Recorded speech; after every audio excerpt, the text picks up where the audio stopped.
Oi, pessoal, tudo bem? Essa é a nossa 21ª aula do curso de Java Programação Orientada a Objetos. Hoje eu vou falar sobre interfaces, tá certo? Não é interface gráfica, tá? Interface é um elemento de construção de programas aí em Java, tá? Que vai dar algo parecido com o que é alcançado aí com a herança múltipla que tem em C++, por exemplo, tá? C++ também tem a ideia de interface, chamada de classe virtual pura, tá? Mas aqui em Java a gente tem um tipo de estrutura específico para isso, tá? Bem, para que serve uma interface, né? A interface, hoje em dia em Java, você tem quatro situações aí que você enxerga a aplicação de interface. As duas principais, as duas mais básicas, as duas mais antigas, né, que existem, dão a ideia, né, do que uma interface. Ou ela vai servir como uma interface de marcação para uma classe, porque por algum motivo você vai precisar verificar se aquela classe está marcada com uma determinada interface, tá? Esse exemplo é um exemplo um pouco mais sutil da gente pensar, tá? Depois eu tento dar um exemplo em relação a isso. E o outro exemplo é o exemplo de você enxergar a interface, não que o primeiro não seja isso, também não se encaixe nisso, né? Mas essa segunda forma é enxergar a interface como um contrato, tá? Então, a partir do momento que uma classe implementa uma interface, você quer dizer que aquela classe ela vai seguir o contrato que é especificado na interface. Mas que diabo de contrato que é esse, né? Aí quem definiu a interface que vai te dizer. Por quê?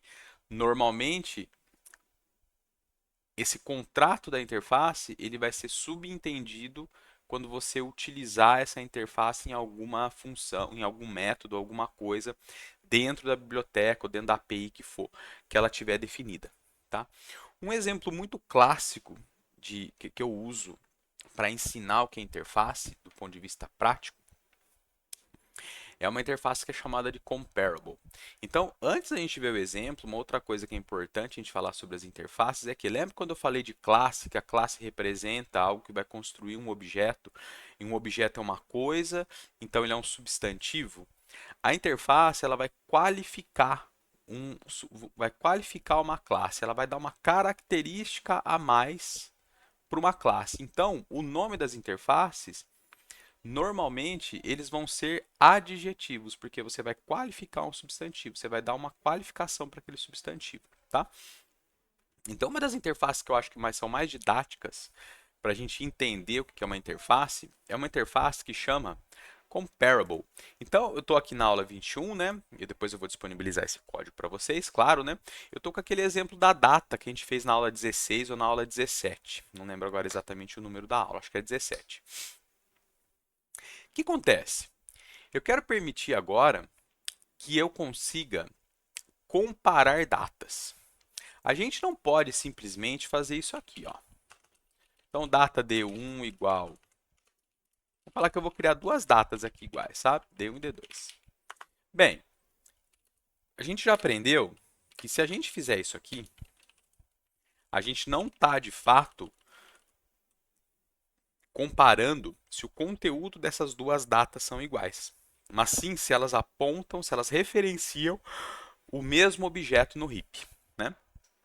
Então, o operador igual aqui, apesar dele dar a ideia da igualdade, para tipos referência, ele vai falhar, porque quando você quer usar o igual aqui, você não sabe muito bem o que está fazendo, normalmente você está querendo comparar se o conteúdo de um objeto é igual ao conteúdo do outro, e com isso aqui você não vai obter esse tipo de resultado, tá certo?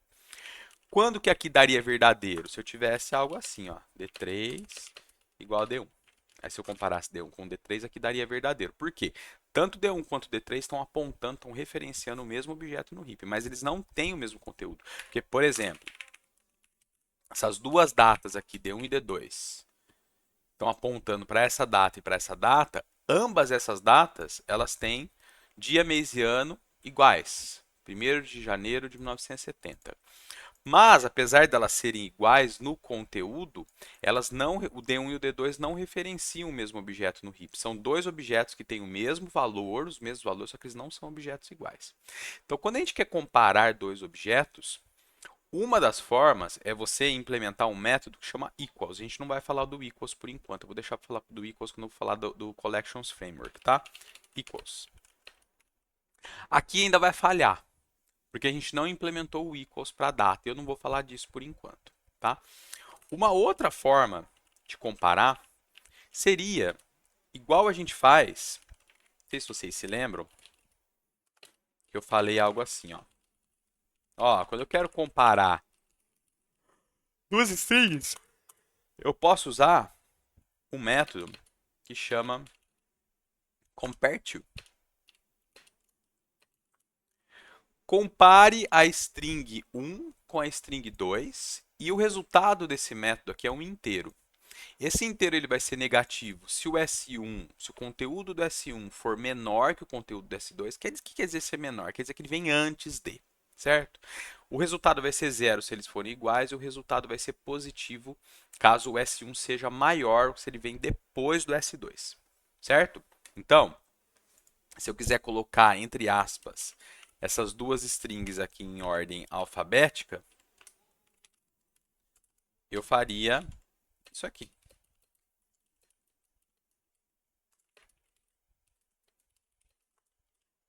S2, S1. Então, compara Davi com Aurora. Se eu comparei Davi com Aurora e deu negativo ou zero, quer dizer que Davi é menor que Aurora, menor ou igual. Caso contrário, que Aurora é menor que Davi. E vai cair aqui, né? Porque o resultado daqui, como o Davi começa com D e a Aurora começa com A, o D vem depois do A, né? Então, em ordem alfabética, ele não tem outro A aqui, né? Aí teria que verificar a segunda letra.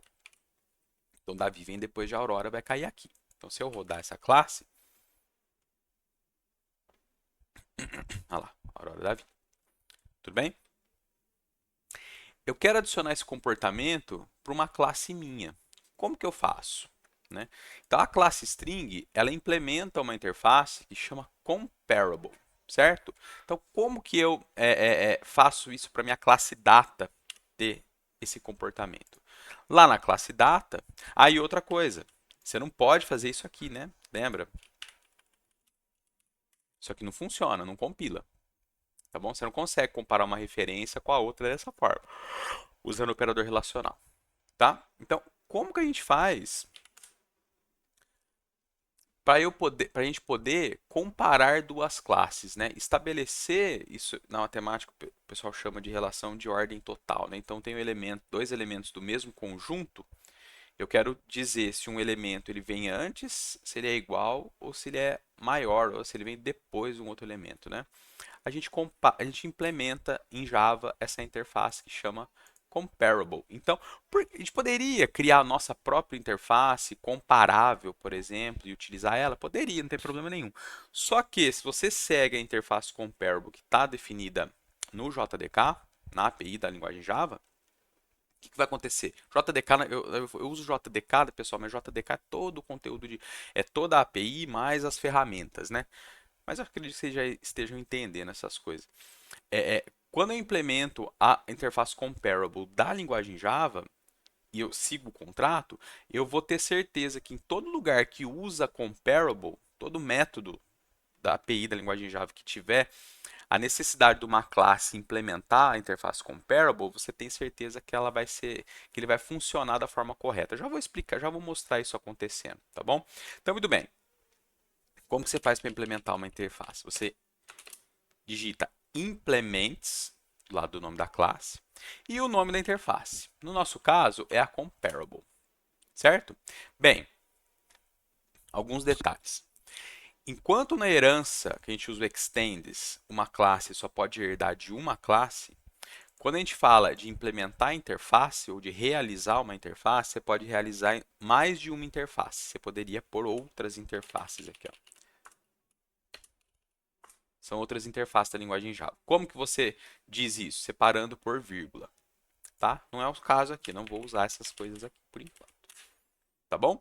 Bem, além disso, agora percebam que o VS Code ele começa a reclamar que a minha classe data não está implementando um método que é definido na interface comparable. Que método que é esse? É o método compareTo, certo? Então tem como você mandar aqui, ó, na lâmpada aqui, adicionar os métodos não implementados. Então, posso pôr aqui, ó. E ele vai criar o método para mim compareTo aqui embaixo. Tem, entre aspas, um problema aqui, que é o seguinte. Como eu estou implementando a interface comparable, eu vou ter que fornecer um método que chama compareTo, que recebe um object como parâmetro. Só que não faz sentido eu ter, na verdade, eu poderia fazer o downcast aqui, né? Pegar essa referência object, verificar se ela é uma instância de data e fazer a conversão explícita.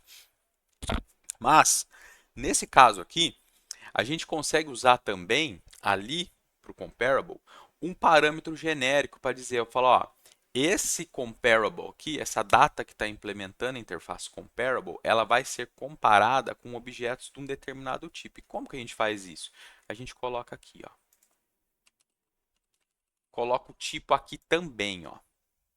Então ela está implementando um comparable, uma interface comparable, comparável, de data, da própria data. E aqui agora, o parâmetro, ele vai ter que ser obrigatoriamente do tipo data. Tudo bem? E eu vou chamar esse O aqui, vou chamar de outra data. Beleza? Por que ainda está dando erro? Porque ainda não estou retornando valor nenhum. Agora ele para de dar erro. Só que não é isso que eu quero fazer. Eu quero comparar uma data com outra. Certo? Então tá, vamos parar para pensar agora. Quero comparar duas datas. Vamos pegar exemplos. Hoje é dia 7 ou dia 8? Hoje é dia 8. Hoje é dia 8 de março de 2025. Muito bem, se eu quiser comparar 8 de março de 2025 com, sei lá, 7 de março de 2025, essa data aqui é menor que essa, que está no dia anterior, certo? Mas se eu quisesse comparar, por exemplo, com 8 de abril de 2025, qual data que é maior? Essa aqui, data depois, por causa do mês, né? E se eu ainda quisesse comparar, sei lá, com 8 de março, só que do ano 2000, quem é maior? É essa, porque é o ano que vai mandar. Então, quando eu vou comparar duas datas, eu não estou falando que isso é regra, a gente está pensando nesse caso aqui. Por qual atributo que eu começaria a comparar uma data? Pelo ano, pelo dia, ou pelo mês ou pelo dia? Pelo dia, não dá muito certo se eu começar a comparar pelo dia, porque se eu tiver um mês que é maior ou menor, independente do dia, aquela data vai estar antes ou vai estar depois da outra. E a mesma coisa para o ano. Então, o ano, vamos dizer assim, que ele tem prioridade aqui na comparação. Quanto menor o ano, e se bater o mês e o dia, né? Quer dizer o quê? Se o ano divergir, eu estou querendo dizer, é o ano que vai mandar na comparação. Então, se eu tenho uma data do ano 2000, uma data de 2010, a data de 2010 é maior que 2000 e pronto, acabou, independente do dia e do mês, é isso que eu estou querendo dizer. Né? Então, para a gente implementar aqui o compareTo da data, a gente vai ter que verificar esses atributos, todos eles. Tá? Então, se a data atual, o ano dela, for menor que o outra data.ano, perceba outra coisa. Outra data, né? Ano não é privado na data? Não é privado. Por que eu estou conseguindo acessar o ano direto da outra data aqui com um ponto ao invés de usar o getAno? Porque eu estou lidando com atributos da própria classe. Então, assim, teoricamente, se você está dentro de uma classe, você está lidando com objetos da mesma classe dentro dela, você tem, entre aspas, essa segurança de saber o que você está fazendo. Então, o acesso a membros privados é liberado. Tá bom? Então, eu consigo acessar o membro privado do outro objeto diretamente. Não tem problema nenhum. Tá? Então, se o ano da data corrente é menor, que eu estou querendo dizer isso aqui, se o ano da data corrente é menor que o ano da data que está entrando como parâmetro, quer dizer seguramente que essa data corrente ela é menor que a outra data. Então, eu vou retornar menos 1. Só que, se... Não preciso desse this, tá? Vou deixar aqui só para ficar claro o que está acontecendo. Se o ano dessa data for maior que o ano da data que está entrando, eu tenho certeza que essa data é maior que a outra. Só que agora eu tenho o terceiro caso, que se os anos forem iguais. Só que se o ano for igual, eu ainda não consigo dizer que as duas datas são iguais, porque eu ainda tenho um mês para resolver. Então, eu vou repetir esse mesmo processo agora para o mês. Se o mês dessa data é menor que o mês da outra data, eu retorno -1. Caso contrário, se o mês dessa data for menor que o mês da maior, né, que o mês da outra data, eu retorno 1. É o negativo, o positivo e o zero, tá? Independente o valor, tá certo? Você poderia colocar um outro valor aqui, não tem problema nenhum, tá? Muito bem. O ano não é menor nem maior, ele empatou. O mês não é menor nem maior, empatou o mês também. Só falta o dia, tem que testar o dia ainda, né? Então, caso contrário, se o dia dessa data for menor que o dia da outra data, eu retorno -1. Caso contrário, aqui, né, poderia pôr um else, porque já seria minha última situação, né? Mas eu vou deixar explícito aqui, tá? Para ficar claro o que está acontecendo.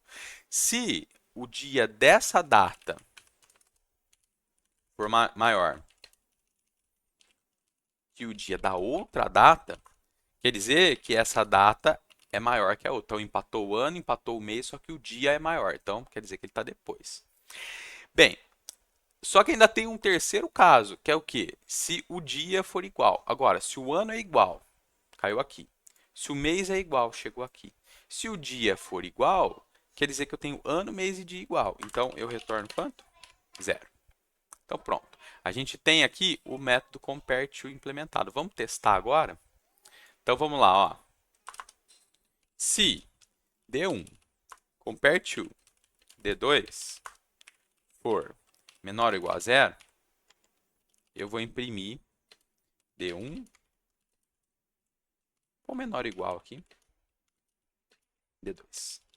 Caso contrário, não precisa ter assim, né? Caso contrário, D2, D1. Então tá, são duas datas iguais, né? 1º de janeiro de 1970. Então tem que mostrar as duas uma do lado da outra, né? Olha lá. Deixa eu pular uma linha aqui antes. Esse console do VS Code, eu vou te falar, meu. É uma verdadeira porcaria. Olha lá. Agora vamos fazer uns testes. Vamos pôr dia, mês e ano, né? Vamos pôr o exemplo que eu dei agora há pouco. 2025, 8/3/2025. Igual. Olha lá. As duas. Agora vamos divergir o ano. Eu vou pôr essa aqui menor. Vou 2020. Então vai ter que aparecer a D1 primeiro, depois a D2. Olha lá. 2020, depois 2025. Vamos inverter. Vou pôr 2025 na de cima, 2020 na de baixo. Olha lá. De novo. Vou até trocar aqui para vocês não acharem que eu estou mentindo. Olha lá. 2022, 2025. Tá? Agora vamos bater o ano e divergir o mês. Vamos pôr que a de cima é abril. Então vai ter que mostrar de março primeiro, depois é de abril. Olha lá. Março, depois é de abril. E se a gente inverter, vamos pôr um 6 aqui. Um 6 aqui. Vai ter que mostrar abril primeiro, depois essa aqui que é de junho. Olha lá. Abril e junho. E agora, se a gente tiver o mês igual, a gente pode divergir o dia. Então, 3/4/2025 vai aparecer primeiro. E se a gente inverter aqui, sei lá, 8 aqui, 10 aqui, 8 de abril vai aparecer primeiro. Certo? Então, vejam. A gente consegue estabelecer essa relação de ordem total entre as datas quando a gente implementa o método compareTo. A ideia do contrato que eu falo para vocês é a seguinte. Vê? Comparable. Vou pegar o Java 8 aqui mesmo, a documentação, só para vocês verem o que é dito aqui. Ó. Essa interface impõe, olha lá, ó, um ordenamento total nos objetos de cada classe que a implementa. Essa ordenação é referida como o ordenamento, né, a ordem natural. Né? Então, se a gente olhar aqui, ele tem toda a explicação. E aí, se a gente olha aqui a assinatura do método, olha só, ó, ele tem algumas coisas aqui. Aqui, ó. Retorna um inteiro, um inteiro negativo, zero ou um inteiro positivo, se esse objeto que está invocando o método compareTo e vai receber um outro objeto, é menor que, igual ou maior que o objeto especificado, o objeto que foi passado como parâmetro. E aqui é o T, é o tipo genérico que a gente especificou lá no comparable, lembra que a gente pôs o diamante lá, lembra? O diamond operator lá, colocou a data dentro? Tá bom? Então, com isso, a gente estabelece essa relação de ordem total. Tá, para que seria importante isso além disso aqui? Para você, por exemplo, ordenar um array de datas. Então, imagina que você tem um array de datas e você quer implementar. Vamos fazer a implementação aqui. Pode ser do bubble sort, tá? Public void ordenar aqui, ó. Vamos pôr um array de datas aqui, ó. Datas. Certo? Vamos implementar o bubble sort aqui. For int 0 e menor que. Aqui é a implementação mais ingênua possível do bubble sort, tá? J igual a 0, J menor que datas.length menos 1, mais. Se, aqui eu vou comparar, que é J, né? J, J. Int, comparação. Datas é J, ponto, compare to datas J mais 1. Então eu estou comparando, vou ficar fazendo isso o tempo inteiro. Eu estou até fazendo um monte de operação sem necessidade aqui, mas é só para a gente ver a ordenação acontecer. Eu vou comparar um elemento com um elemento adjacente, se eles estiverem em ordem trocada, eu inverto eles, certo? Então J com J mais 1, J com J mais 1. Então esse array J aqui, ó, ele vai andar sempre até datas length menos 1, ou seja, ele não vai até a última posição, porque depois não tem ninguém depois da última, né? A gente vai dar erro aqui, ó, com J mais 1. A gente vai comparar o penúltimo com o último na última passada, né? Então guarda o resultado da comparação nessa variável comparação. O que eu vou fazer aqui? Se, nesse caso aqui nem precisaria, tá? A gente poderia colocar direto aqui, ó. Se o cara da esquerda for maior que o cara da direita, eu vou inverter eles. Ou seja, se o cara da direita for maior que o cara da esquerda, se retornou um valor maior que zero, eu vou inverter. Data T é datas J, datas J igual a datas J mais 1 e datas J mais 1 é igual ao temporário. Certo? E agora, vamos criar um array de datas aqui, ó. Data, datas, igual a new data. Vou criar direto aqui, tá? New data. Vamos colocar algumas datas. Vamos lá. 8 de março de 25, que é hoje, né? Mais umas 4 aqui. 3 de março. 10 de abril de 25. E vamos pôr 1º de outubro de 2020. Algo assim. Tá? Então, depois da ordenação, o que tem que aparecer, né? Vai ter que aparecer primeiro 3 de março de 25, depois 8 de março de 25, depois 10 de abril de 25, e na verdade esse cara que vai aparecer antes de todo mundo, porque ele é de 2020. Então, como que eu invoco? Ordenar datas. E agora a gente imprime, né? Essas datas aqui, ó. Aqui tem que ser estático, né, gente? Vamos imprimir.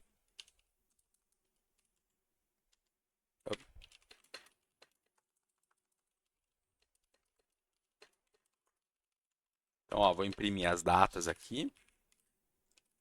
E vou imprimir as datas depois de ordenar, certo? Public, static, void. Ordem ali importa, tá? Vou pular uma linha aqui. E vou pular uma linha aqui, ó. Tá? Então, vou rodar. Olha lá.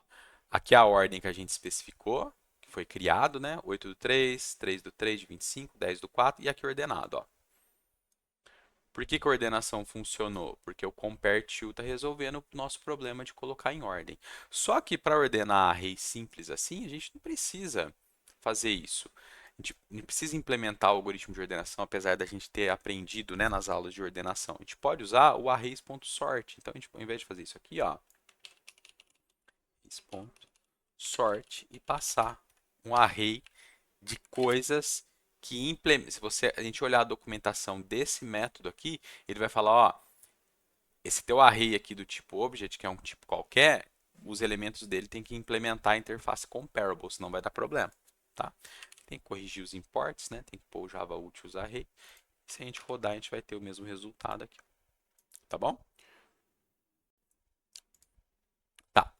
Como que você define uma interface se você quiser definir uma interface? Lembra lá no nosso programa de desenho? Se a gente quiser definir uma interface, vamos pensar que a gente tem uma interface que chama desenhável, certo?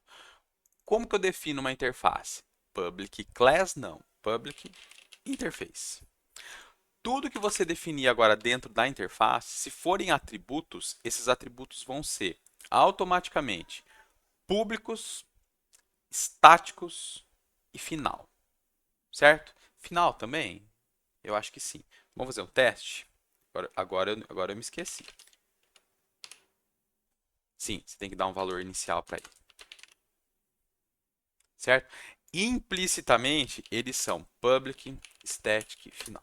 Só que dentro da interface você não precisa colocar isso, tá bom? Os métodos que você definir na interface, automaticamente eles vão ser públicos e abstratos, certo?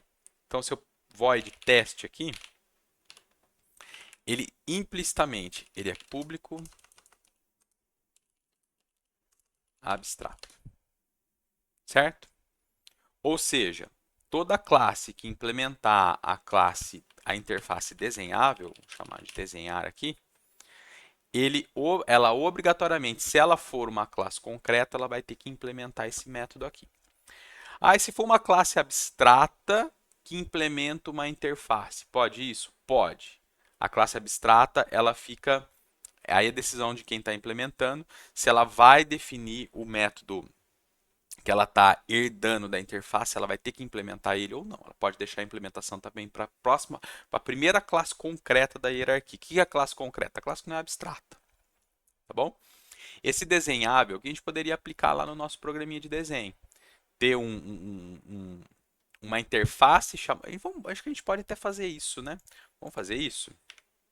A gente coloca lá no programinha de desenho, a gente copia ele, né? Só ou isso aqui, certo? Vou salvar aqui, vou copiar o programa de desenho, vou abrir no NetBeans e aí a gente aplica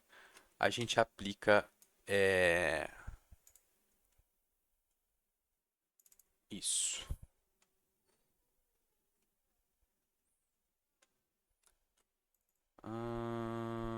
Foi na aula 20. Meu Paint. Deixa eu criar uma pasta nova aqui. Vou abrir esse projeto no NetBeans. E aí a gente põe a ideia da interface aqui, tá?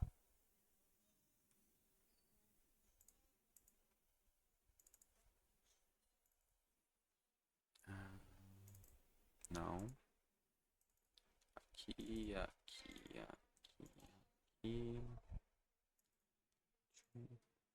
Então, nosso programinha de desenho aí que a gente fez na aula anterior, vamos colocar a ideia da interface agora, tá? Aqui no pacote Geon, então, para quem não lembra, né, da última aula, a gente tem esse programinha de desenho aqui que a gente implementou, né? Olha lá. Então tá a minha tela aqui, deixa eu pôr ela aqui no canto, olha lá. Aqui é ela grandona, tá? Então a gente tem o programa de desenho aqui, tá? De desenho retângulo, elipse, troca as cores, né?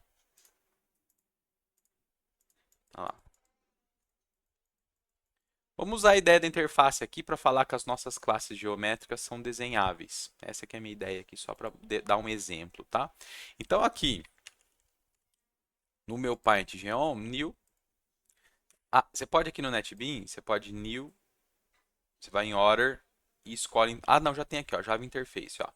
Ou você vai no Java Class mesmo, aí você troca o class por interface, não tem problema nenhum, tá? Eu vou escolher o interface aqui, que eu vou chamar de desenhável. Desenhável. E ele vai criar o arquivinho aqui, ó. O que, que muda de uma classe para uma interface é que, ao invés de class, é interface. Certo? E aqui agora a gente define o método desenhar. Void desenhar, graphics 2D, G2D. Ou seja, toda classe que implementar a interface desenhável vai ter que obrigatoriamente implementar esse método aqui. Então, o que eu posso fazer? Posso falar? Posso falar que a forma, lembra que o método desenhar está definido aqui, ó, como public abstract void. Se eu tirar daqui, vai dar erro o meu programa. Por quê? Eu estou falando que eu sobrescrevo o método desenhar, mas eu não sobrescrevo o método desenhar. Ele não existe ainda. Então, o que eu vou fazer? Na classe forma, eu vou falar que ela implementa desenhável. Agora volta tudo a funcionar. Por quê?